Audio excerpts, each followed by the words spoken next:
All right, this video is going to walk you through two fallacies of, well, they're not quite fallacies of ambiguity, but they're fallacies of misplace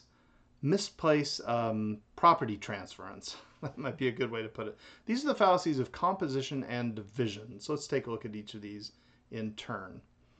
The fallacy of composition occurs when the conclusion of an argument depends on an erroneous transference of an attribute from a part of something to the whole of that thing.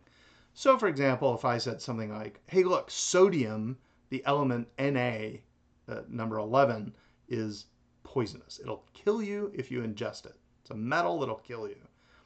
Also, chlorine is an element that's a gas, and if you inhale that, it'll kill you. It's poisonous.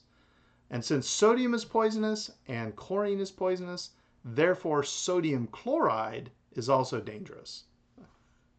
Does that follow? No. So, well, I mean, look, salt, you could, maybe if you had too much of it, it might do some harm. But salt, a little salt on your fries, a little salt on your food, totally not going to hurt you. It's totally fine, right? So composition moves from part to whole erroneously. Here's another example. Maria likes anchovies. She also likes chocolate ice cream. Therefore, it's certain she would like chocolate sundae topped with anchovies.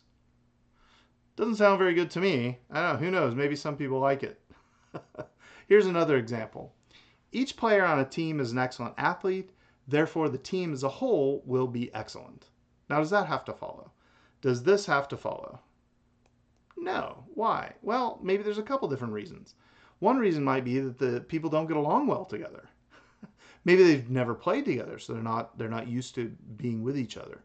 So just because individuals play well doesn't necessarily mean they're going to play well together on a team. Could, but it doesn't have to.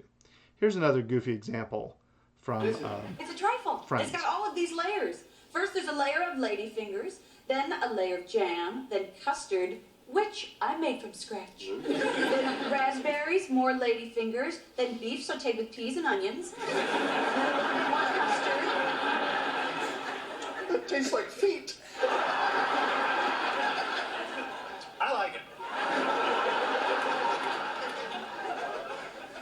Are you kidding? What's not to like? Custard, good. Jam, good. Meat, good. Okay, so custard good, jam good, meat good, the whole dessert therefore good.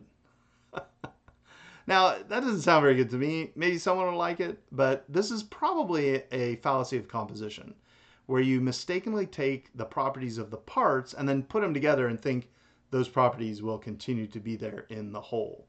That just doesn't have to follow. Now, there are exceptions to this, though. So remember, I like to ask you on the quizzes about exceptions to make sure you understand the fallacy in general. So composition, sometimes in some situations, the properties of a part do transfer to the whole. For example, if every post in this fence is white, the fence will appear white as well. That's probably the case, right? If you paint the parts of something as a monochrome color, probably the whole thing will have that color as well. So it doesn't always transfer. It's not always a mistake to transfer parts to whole, but a lot of times it is. You have to think critically and carefully in order to see the difference.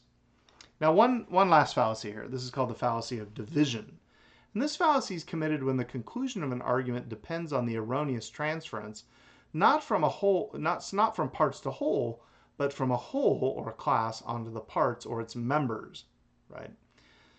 So, I mean, look at this orange here, or tangerine, whatever this is, piece of citrus. If I said that whole piece of fruit is spherical, therefore all the parts are spherical, would that be reasonable?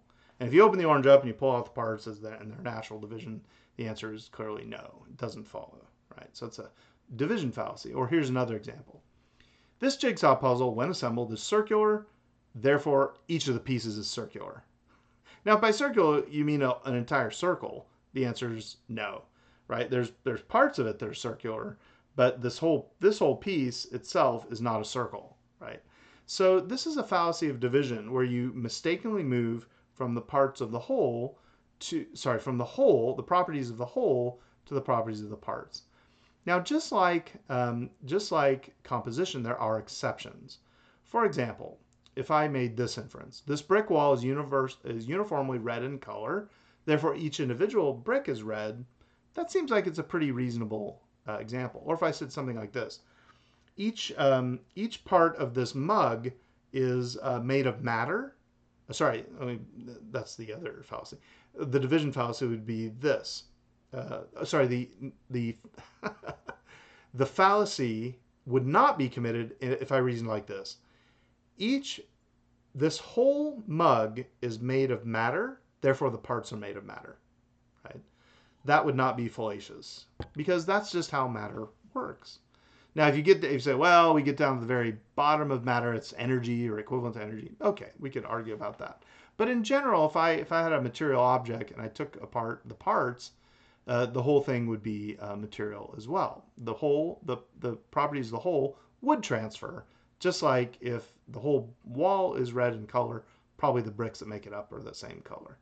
All right, now again, you have to think critically and carefully about identifying the difference. And what you have to ask yourself is this reasonable to think that the properties move from the whole to the parts or from the parts to the whole?